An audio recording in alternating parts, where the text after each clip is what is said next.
सरकार यदि उद्योगों को बढ़ावा देना चाहती है और बढ़ावा देने की नीयत अपनाती है, नीति अपनाती है, तो मुझे इससे कोई गुरेज नहीं है।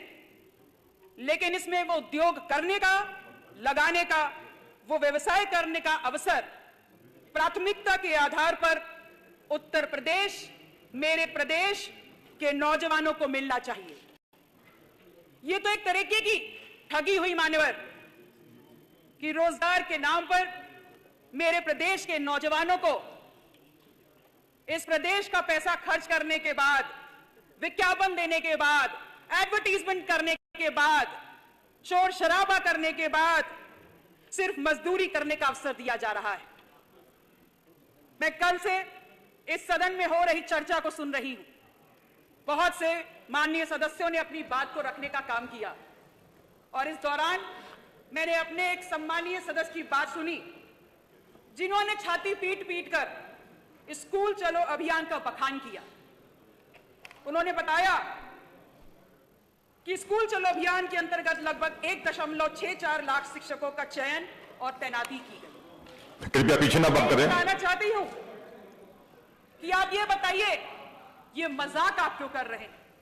आप ये क्यों नहीं बता रहे कि आपके सरकारी स्कूलों में पढ़ने वाले बच्चों की संख्या किस अनुपात में घट रही है?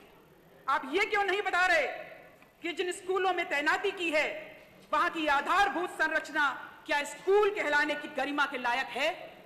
कहीं दीवार नहीं है, कहीं बिजली नहीं है, मेज कुर्सी नहीं है, शौचालय नहीं है, पानी नहीं है।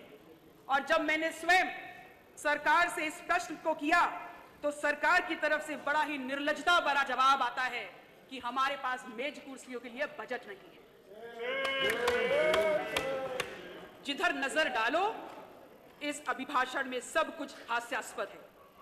ऐसा लग रहा है कि सरकार प्रदेश की लोगों की तकलीफों को, उनके भविष्य को और उनके पूरे जीवन के लिए गंभीर ही नहीं है।